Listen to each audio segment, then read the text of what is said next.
हसणं होईल सोपं, जीवन होईल खास।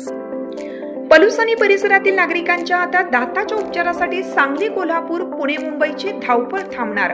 पलूस शहरातील एकमेव अत्याधुनिक दातांचा दवाखाना, जिथे single visit root canal treatment सह दातांच्या सर्व समस्यावर खात्रीशीर उपचार। डॉक्टर प्रणव सचिन सुतार यांचे Smile Studio multi speciality dental clinic, Bhosale plaza, new ST stand समोर, पलूस। अपॉइंटमेंटसाठी संपर्क 72 72 82 72 27 आणि 87 93 75 16 25। वाळव्यातील तरुणाच्या खून प्रकरणी तिघांना अटक, सांगली एलसीबीची कारवाई। वाळवा येथील रेकॉर्डवरील गुन्हेगार संदेश उर्फ साहिल अशोक कदम वय 30 याचा जुन्या भांडणाच्या रागातून आणि आईला वारंवार त्रास देत असल्याच्या कारणावरून निर्गुण खून करण्यात आला। या प्रकरणी सांगली स्थानिक गुन्हे अन्वेषण शाखेने तत्परतेने कारवाई करत एका महिलेसह तिघांना बोरगाव परिसरातून जेरबंद केलं आहे।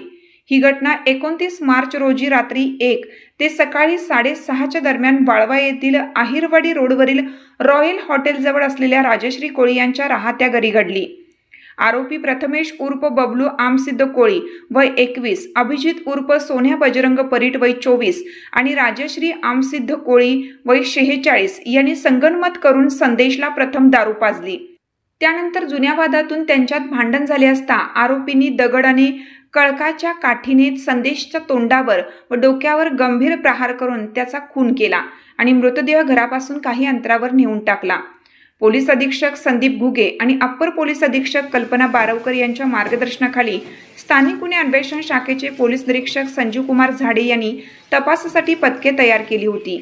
तांत्रिक माहिती आणि खास बातमीदारांमार्फत आरोपी बोरगाव येथील शिंदेमळा परिसरात असल्याची खात्रीशीर माहिती मिळताच पोलिसांनी तिथे छापा टाकून तिघांनाही ताब्यात घेतलं। चौकशी दरम्यान आरोपी प्रथमेश कोळी यांनी मृत संदेश हा त्याच्या आईला त्रास देत असल्याने हा खून केल्याची कबुली दिली आहे। अटकेतील तिन्ही आरोपींना पुढील तपासासाठी आष्टा पोलीस ठाण्याकडे वर्ग करण्यात आला आहे।